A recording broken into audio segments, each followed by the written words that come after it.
आप सबों का अध्याय 7 व्यापार और भूमंडलीकरण लघु उत्तरीय प्रश्न और दीर्घ उत्तरीय प्रश्न में स्वागत है।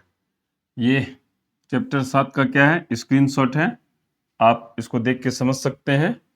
तो हम लोग समय को बर्बाद नहीं करते हैं, जो हमारा मुख्य काम है जिसके लिए हम यहाँ आए हैं उसको शुरुआत करते हैं।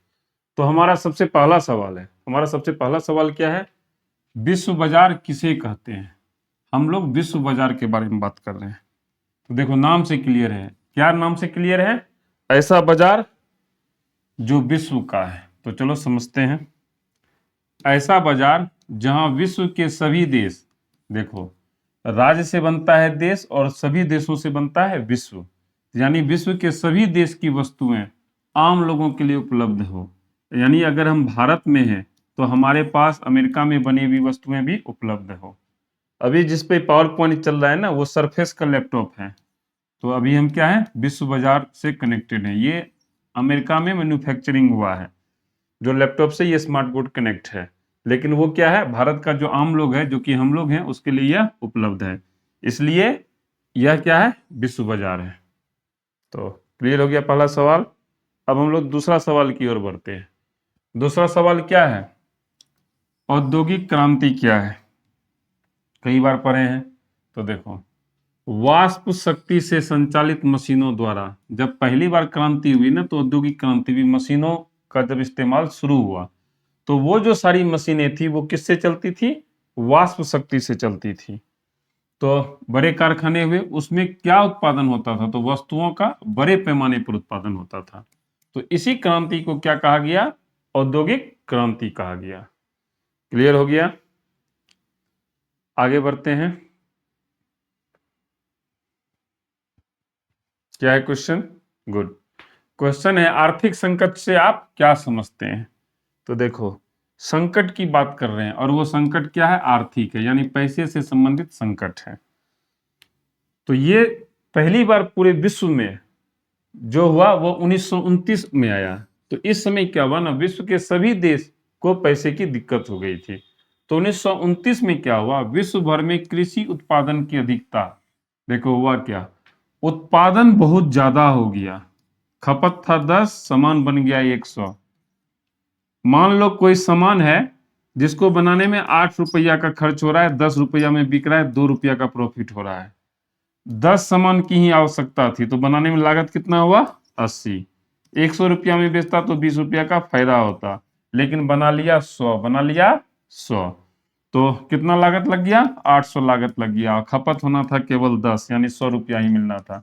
ये जो 700 रुपया जो पहले लगा दिया गया, वो क्या हो गया, बर्बाद हो गया। और जब सामान ज्यादा हुआ तो क्या हो गया, मूल्य गिरावट हो गया, सामान भी बर्बाद हुआ, जो सामान बेचे उससे पैसा भी वापस नहीं आया। तो इससे क्या हुआ, असंतुलन पैदा हो गया। तो ये जो संतुलन हुआ, ये किस क्षेत्र में हुआ, आर्थिक क्षेत्र में हुआ, पैसे का असंतुलन हुआ। इसलिए हम इसको क्या कहते हैं, आर्थिक संकट कहते हैं। क्लियर हो गया। अब आगे बढ़ते हैं, चौथा नंबर सवाल में चलते हैं। देखते हैं हमारे पास चौथा नंबर सवाल क्या है, भूमंडलीकरण किसे कहते हैं। शब्द को समझो, भूमंडल, कोई चीज अगर जमीन से जुड़ा हुआ हो, भू मतलब भूमि, कोई चीज अगर भूमि से जुड़ा हुआ होता है तो वहां पहुंचना आसान होता है। अगर बीच में नदी हो, पुल नहीं हो, तो पहुंचना कठिन होता है।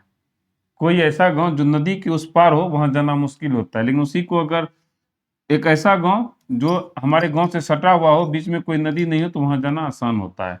यानी कोई ऐसा मंडल जो भू से जुड़ जाए, यानी पूरी पृथ्वी से जुड़ जाए, ऐसी बात हम कर रहे हैं। तो कहता है जीवन के सभी क्षेत्रों में ऐसा अंतरराष्ट्रीय जुड़ाव, यानी भूमि से जुड़ने की बात हमने कही, तो हम एक जुड़ाव की बात कर रहे हैं। और वो जुड़ाव क्या, अंतरराष्ट्रीय है, पूरे विश्व से जुड़ाव की हम बात कर रहे हैं। तो क्या हुआ, पूरा विश्व एक गांव की तरह हो गया। पूरा विश्व क्या हो गया, एक गांव की तरह हो गया। तो इस प्रक्रिया को हम क्या कहते हैं, भूमंडलीकरण कहते हैं। क्लियर हो गया। आगे बढ़ते हैं, पांचवा नंबर सवाल। सॉरी, यहाँ ब्रिटेन ने, ब्रेटन वुड्स क्या है। ब्रेटन वुड्स सम्मेलन का मुख्य उद्देश्य क्या था। एक सम्मेलन हुआ था जिसका नाम क्या था, ब्रेटन वुड्स। तो कहता है इसका मुख्य उद्देश्य क्या था।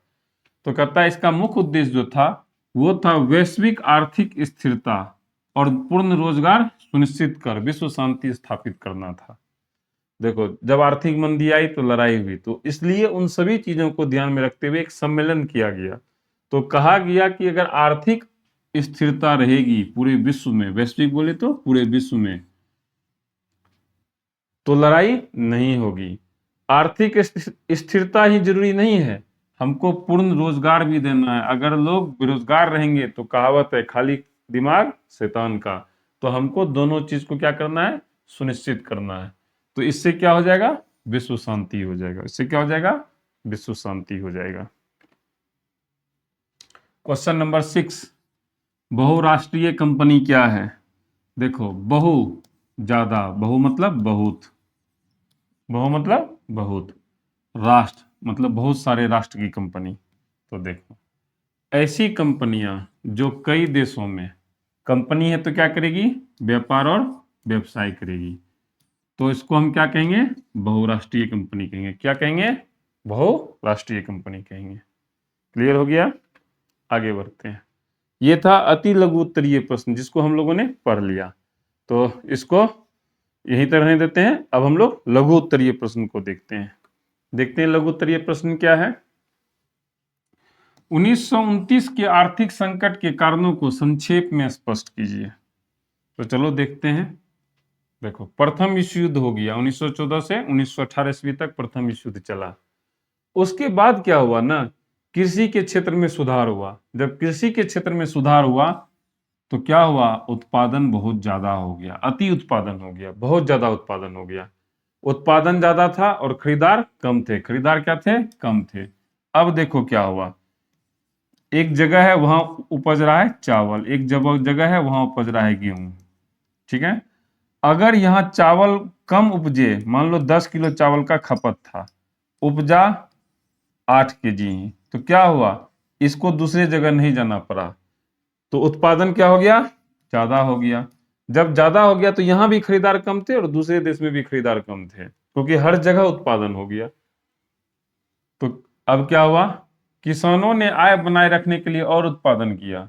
तो उस समय दुनिया पूरी तरह से जुड़ी हुई नहीं थी, तो किसानों को क्या लगा ना, हम थोड़ा सा और उत्पादन कर देंगे तो हमारी लागत गिर जाएगी। जिस सामान का दाम 10 रुपया है उसकी लागत क्या हो जाएगी, 8 रुपया हो जाएगी। तो लागत को कम करने के लिए उसने क्या किया, और उत्पादन किया। लेकिन हो गया उल्टा, सामान होते चला गया, ज्यादा खरीदने वाला था कम। मान लो आलू को उपजा दिया, तब आलू सड़ेगा, तो सड़ने के लिए क्या करेगा, कम दाम में बेचेगा, तो कीमतें क्या हुआ, गिर गया। तो जब कीमत गिर जाएगी तो क्या होगा, अब जो कृषि उत्पाद और बचा वो भी सड़ने लगा। तो कार्डलिक कहता है, कृषि उत्पादन और खाद्यान्न मूल्य असंतुलन ही 1929 से 32 के वैश्विक आर्थिक संकट के मुख्य कारण थे। तो एक व्यक्ति था कार्डलिक, उसने कहा यही कृषि में जो अत्यधिक उत्पादन हो गया वही आर्थिक संकट का क्या था, मुख्य कारण था। अभी देखो, हो सकता है तुम लोगों को कोई प्रॉब्लम हो, अभी क्या है, ऑब्जेक्टिव क्वेश्चन में करके सबको 90% से ऊपर मार्क्स कर दिया जाता है, तो ये क्या है, अति मार्क्स है। ये भी ठीक बात नहीं है, तो रहने देते हैं। दूसरा सवाल देखते हैं। औद्योगिक क्रांति ने किस प्रकार विश्व बाजार के स्वरूप को विस्तृत किया? तो देखो, विस्तृत किया यानी बड़ा किया। किसको बड़ा किया, विश्व बाजार को। किसने किया, औद्योगिक क्रांति ने किया। तो चलो देखते हैं, औद्योगिक क्रांति में क्या हुआ था। औद्योगिक क्रांति में वस्तुओं का उत्पादन बढ़ गया था। ठीक है, तो अब क्या हुआ ना, जब उत्पादन किसी चीज का बढ़ा तब इसकी खरीद बिक्री होगी, यानी बाजार जो है क्या हुआ, आर्थिक गतिविधियों का केंद्र बन गया। उत्पादन हुआ, व्यापार हुआ। व्यापार करने के लिए उपनिवेश बनाए गए, अलग अलग देश के लोगों को गुलाम बनाया गया, इसका फैलाव हुआ। इससे क्या हुआ कि विश्व बाजार का दायरा बढ़ा, जो कम क्षेत्रों में था वो ज्यादा क्षेत्रों में व्यापार होने लगा। और 20वीं सदी तक आते आते लगभग सभी महाद्वीप में फैलाव हो चुका था।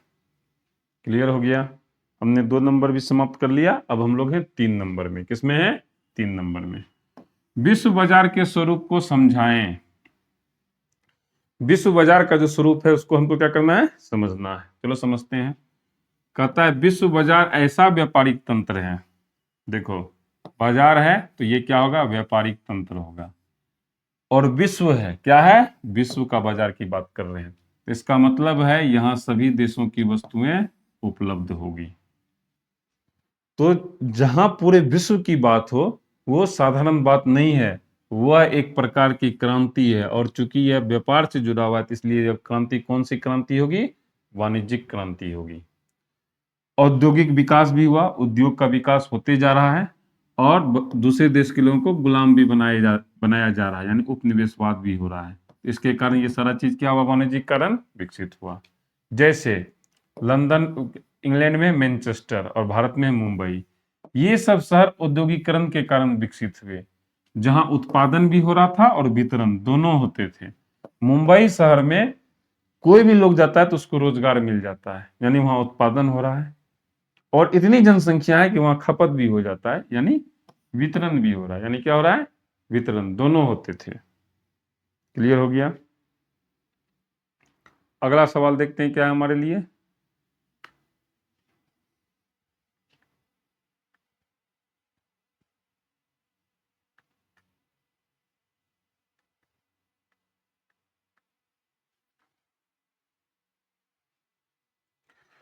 भूमंडलीकरण में बहुराष्ट्रीय कंपनियों के योगदान को स्पष्ट करें। पूरे बाजार को जो एक गांव की तरह बना दिया गया, वो कैसे संभव हुआ। तो देखो, कोई ऐसा कौन व्यक्ति 10 गांव को कनेक्ट करेगा, हमको 10 गांव को एक ही जगह बैठाना है, तो वो कब संभव है, कोई ऐसा व्यक्ति जो 10 गांव जाता हो। इसका बेहतरीन उदाहरण है शादी में जो अगुआ होता है वो क्या करता है, लड़की पक्ष के यहाँ भी जाता है और लड़का पक्ष के यहाँ भी जाता है। तो जो दोनों पक्ष के यहाँ जाता है वही दोनों के बीच संबंध को स्थापित करवाता है। तो यहाँ पर क्या हो रहा है, व्यापार हो रहा है। तो ऐसा कौन है जो बहुराष्ट्रीय कंपनी है, वो कई देशों में जा रहा है, तो कई देशों के बीच संबंध को स्थापित कर रहा है। तो क्या है, बहुराष्ट्रीय कंपनियां है। ये क्या है, ये कई देशों में एक साथ कार्य करती है। साल था 1920, साल था 1920। इस साल के बाद क्या हुआ ना, इस तरह की कंपनियों का विकास तेजी से हुआ। अब जैसे ही बहुराष्ट्रीय कंपनियों का विकास हुआ तो उसने क्या किया, जो वैश्विक बाजार था उसको बढ़ाया, पूंजी को फैलाया, श्रम को बढ़ाया और तकनीक के प्रभाव को बढ़ावा दिया। जैसे इन सभी चीजों का बढ़ावा हुआ, जो कंपनियां अब 10 देशों में थी वो 100 देशों में फैल गई। तो जब 100 देशों में फैल गई तो पूरा विश्व क्या हुआ, एक गांव के रूप में कनेक्ट हो गया। तो इससे क्या हुआ ना, भूमंडलीकरण की प्रक्रिया को क्या हुआ, गति मिली। क्लियर हो गया। आगे बढ़ते हैं। 5वां नंबर क्वेश्चन क्या है, 1950 के बाद विश्व अर्थव्यवस्था के पुनर्निर्माण के लिए किए जाने वाले प्रयासों का विवरण दें।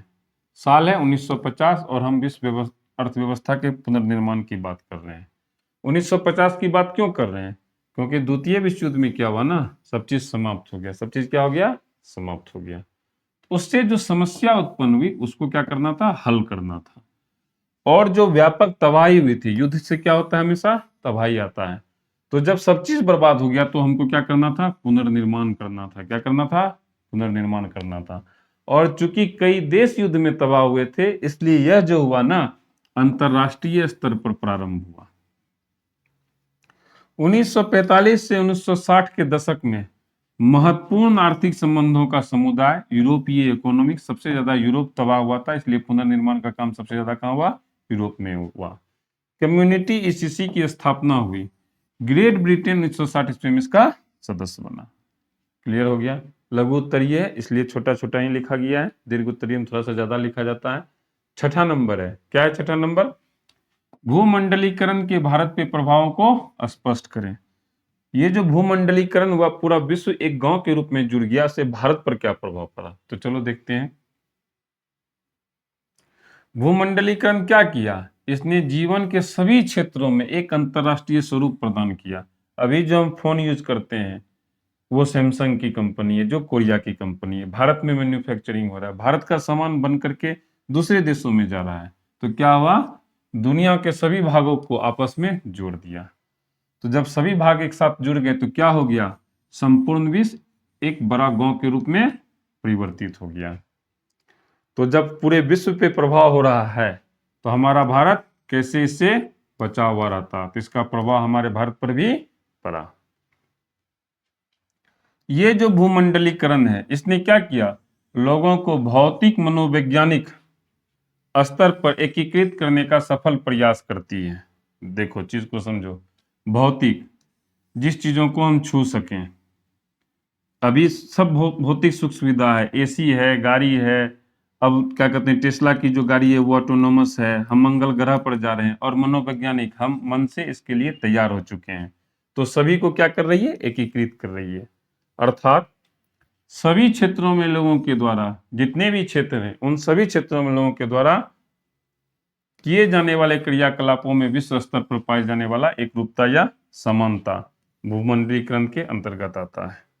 अभी हम जो भी चीज बनाने जा रहे हैं, क्या कहता है, सभी क्षेत्रों में, भारत कोई भी क्षेत्र है, अभी क्या कंप्यूटर का क्षेत्र है मान लिए, लोगों के द्वारा जो कार्य किया जाता है वो ऐसा कार्य किया जाता है कि सभी देश में चल सके। यानी जो फोन भारत में बन रहा है वही फोन अमेरिका में भी यूज हो रहा है। आप देखना कभी लैंग्वेज में सेलेक्ट करके देखना, वो कई सारा लैंग्वेज को सिलेक्ट करने का ऑप्शन आएगा। इसका मतलब है जो फोन यहाँ इस्तेमाल हो रहा है वही फोन दूसरे देश में भी इस्तेमाल हो रहा है। जैसे वेशभूषा और खान पान, अभी क्या है, हम भारत में हैं, हम चाइनीज खानों को भी खा रहे हैं, उसी तरह चाइनीज लोग भी भारतीय खाना को खा रहे होंगे। यानी खान पान के स्तर पर भी कुछ मौलिक विशेषताएं सभी देशों में समान रूप से पाई जा रही है। जैसे चावल सभी खा रहा है, बर्गर पिज्जा सभी खा रहा है, यानी ये सब चीज भी जो है समान रूप से हो गया है। क्लियर हो गया। अब है 7वां नंबर क्वेश्चन, विश्व बाजार के लाभ हानि पर संक्षिप्त टिप्पणी लिखें। तो आते हैं, विश्व बाजार ने क्या किया, व्यापार और उद्योग को तीव्र गति से बढ़ाया। तो जब तीव्र गति से बढ़ा तो कुछ परिवर्तन हुए। क्या परिवर्तन हुआ, एक पूंजीपति हुआ, एक मजदूर हुआ और एक मजबूत मध्य वर्ग हुआ। समझने के लिए समझो, एक कंपनी है, ये उसका मालिक है, ये उस कंपनी में काम करने वाला व्यक्ति है, और ये बीच में क्या है, मैनेजर है, जो अधिकारी है, जो इस दोनों के बीच में है, जो इस दोनों के क्या है, बीच में है। तो इस तरह से 3 शक्तिशाली सामाजिक वर्ग को जन्म दिया। मजदूर को भी शक्तिशाली कहा गया। क्यों शक्तिशाली किया गया, क्योंकि बहुत सारी ऐसी व्यवस्था है जहां मजदूर ही मालिक हैं। लेकिन हम कोई भी चीज जो पढ़ते हैं अपने देश के संदर्भ में पढ़ते हैं। तो भारत क्या था ना, उस समय औपनिवेशिक था, गुलाम था, सीमित मात्रा में जो औद्योगिकरण हुआ, तो देखो हम क्या थे, गुलाम थे। तो ब्रिटेन हमारा विकास किया लेकिन सीमित मात्रा में किया। अगर ज्यादा विकास कर देता तो हम उससे ऊपर हो जाते, तो उसने उतना ही विकास किया जितना उसके लिए जरूरी था। आधुनिकीकरण हुआ, तो ये जो भारत में हुआ ना, इसका हमको फायदा हुआ। तो विश्व बाजार ने नवीन तकनीक को सृजित किया। अब देखो विश्व बाजार हो चुका है, एक देश को दूसरे देश से कंपटीशन है, तो हर देश चाहता है कि वो एक ऐसा सामान बनाए ना जो कि दूसरे देश के सामान पे हावी हो जाए। तो नवीन तकनीक को सृजित किया। जैसे एप्पल और सैमसंग दोनों क्या है, फोन है, तो दोनों क्या करता है, हमेशा रिसर्च करते रहता है। अब देखो इस तकनीक से फायदा क्या हुआ, रेलवे का विकास हुआ, वाष्प इंजन का विकास हुआ, भाप का जहाज बना, टेलीग्राफ, बड़े जल स्रोत महत्वपूर्ण, ये सारा चीज हुआ। इस तकनीक ने विश्व बाजार और उसके लाभ को कई गुना बढ़ा दिया।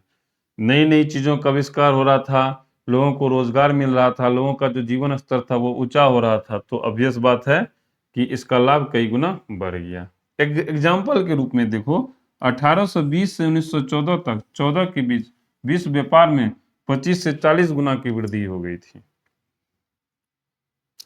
तो अब कहता है कोई भी चीज जो होता है वो केवल फायदा ही नहीं लाता है, उससे क्या होती है, हानि भी होती है। तो विश्व बाजार का सबसे बड़ा हानि क्या था, जितने भी यूरोप के देश थे उनको चाहिए बाजार, और बाजार के लिए वो चले एशिया और अफ्रीका। जब एशिया और अफ्रीका चले ना, तो उन्होंने सामान बेचने के बजाय साम्राज्यवाद के सहारे इन देशों को गुलाम बना लिया। वो चाहते थे कि उनका सामान बिके। इन्होंने क्या किया, इस उपनिवेश में जो स्थानीय आत्मनिर्भरता थी, यानी जो सामान ये लोग खुद बनाते थे, उसको उन्होंने समाप्त कर दिया। अर्थव्यवस्था जिसका आधार कृषि और लघु उद्योग था, नष्ट हो गया। व्यापार में वृद्धि हुई और विश्व अर्थव्यवस्था के साथ निकटता ने औपनिवेशिक लोगों की आजीविका को छीन लिया। जैसे जैसे व्यापार में वृद्धि होती जा रही थी, जो गुलाम लोग थे उनकी जिंदगी बदतर होते जा रही थी। तो क्लियर हो गया। समाप्त हो गया। आगे देखते हैं। अब है दीर्घ उत्तरीय प्रश्न। हम लोगों ने अति लघु उत्तरीय प्रश्न को देख लिया, लघु उत्तरीय प्रश्न को देख लिया। अब हम लोग हैं दीर्घ उत्तरीय प्रश्न की ओर। अब हम लोग कहाँ हैं?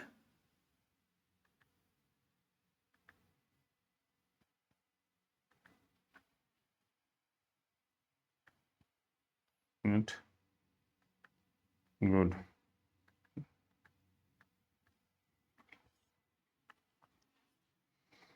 तो पहला क्वेश्चन क्या है हमारे पास? 1929 के आर्थिक संकट के कारण और परिणामों को स्पष्ट करें।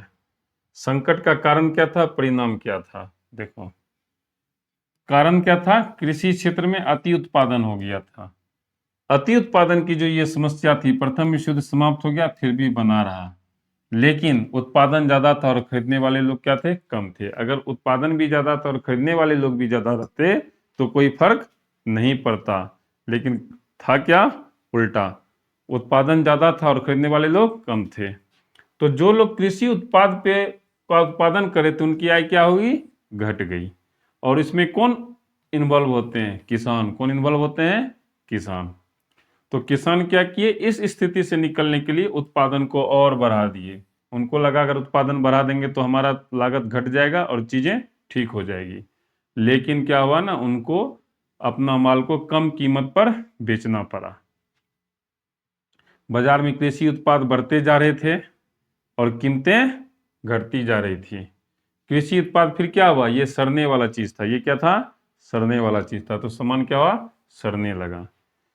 तो इसी स्थिति का आकलन करते हुए कार्लिफ ने लिखा था द कॉमर्स ऑफ नेशन में विश्व के सभी भागों में कृषि उत्पाद एवं खाद्यान्नों के मूल्य की विकृति इतनी आर्थिक संकटों का प्रमुख कारण था। क्या था?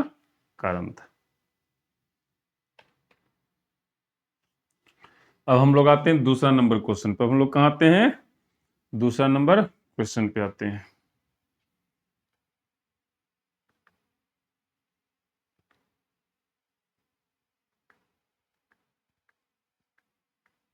गुड।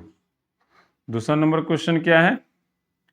दूसरा नंबर क्वेश्चन है 1945 से 1960 के बीच विश्व स्तर पर विकसित होने वाले आर्थिक संबंधों पर प्रकाश डालें। देखो, आर्थिक संबंध विकसित हो रहा है कहां से कहां तक? 1945 से 1960 तक। तो देखो, ये जो पूरा संबंध है उसको कितने भागों में विभाजित किया गया है? 3 भागों में विभाजित किया गया है। 1945 के बाद क्या हुआ? विश्व में 2 भिन्न अर्थव्यवस्था का प्रभाव बढ़ा। 2 अर्थव्यवस्था, एक अमेरिका के नेतृत्व में, दूसरा सोवियत संघ के नेतृत्व में। दोनों मजबूत थे तो दोनों ने क्या किया? विश्व स्तर पर अपने प्रभावों तथा नीतियों को बढ़ाने का प्रयास किया। 2 व्यक्ति अपना प्रभाव और नीति को बढ़ा रहा है तो क्या हुआ? पूरे विश्व में एक नई आर्थिक और राजनीतिक प्रतिस्पर्धा ने जन्म लिया। 2 है, ये चाहता है मेरा प्रभाव बढ़े तो दूसरा चाहता है मेरा प्रभाव बढ़े, तो दोनों में क्या हुआ? कंपटीशन हुआ, प्रतिस्पर्धा हुई। दोनों देश थे तो इन्होंने क्या किया? आर्थिक रूप से भी प्रतिस्पर्धा किया और आर्थिक के लिए हमको पता है राजनीतिक प्रतिस्पर्धा भी किया। तो परिणाम क्या हुआ? पूरा विश्व जो था ना वो 2 गुटों में विभाजित हो गया। कितने गुटों में विभाजित हो गया? 2 गुटों में विभाजित हो गया। एक तरफ साम्यवादी अर्थतंत्र वाले देश का गुट जिसका नेतृत्व कौन था? सोवियत रूस। और इसकी क्या विशेषता थी? राजनियंत्रित अर्थव्यवस्था। देखो, ये जो सोवियत संघ था इसका कहना था कि जो अर्थव्यवस्था हो, जो कानून हो, वो राजनियंत्रित हो, यानी सरकार कानून बनाए, वो मूल्य तय करे, आलू इतना रुपया में ही बिकेगा, इतना ही आलू का उत्पादन करना, ये इसका कहना था। लेकिन दूसरी तरफ एक पूंजीवादी अर्थतंत्र था जिसकी विशेषता थी बाजार और मुनाफा आधारित आर्थिक व्यवस्था, जिसका नेतृत्व संयुक्त राज्य अमेरिका कर रहा था। अमेरिका का कहना था नहीं, बाजार खुद तय करेगी, दुकान बेचने वाले व्यक्ति ये तय करेंगे कि सामान कितना होना चाहिए, सरकार तय नहीं करेगी। सोवियत रूस, पूर्वी यूरोप में कौन सा देश आता है? हंगरी आता है, रोमानिया आता है, बुल्गारिया आता है, पोलैंड आता है, पूर्वी जर्मनी, ये सब पूर्वी यूरोप में आते हैं। और भारत जैसे नव स्वतंत्र देशों में अपनी आर्थिक व्यवस्था को फैलाने का गंभीर प्रयास किया सोवियत रूस ने। सोवियत रूस का प्रभाव किस पे पड़ा? भारत पे भी पड़ा, जिसमें सोवियत संघ जो है ना पूर्वी यूरोप में पूरी तरह से सफल रहा। उत्तर कोरिया जैसे, वियतनाम जैसे देशों में उसे पूर्ण सफलता मिली। जबकि भारत जैसे देशों को अपने प्रभाव में उसने लाया। तो देखो ये जो था ना, इसने प्रयास किया सोवियत संघ ने, कुछ देशों में से पूरी तरह से सफलता मिली, भारत को इसने प्रभाव लाया। भारत में ये सफल नहीं हुआ। हमारे यहाँ समाजवादी व्यवस्था है, हमारे यहाँ साम्यवादी व्यवस्था नहीं है। तो क्लियर हो गया, इसमें इतना ही है। तो ईश्वर आप लोगों को सफलता प्रदान करे। धन्यवाद।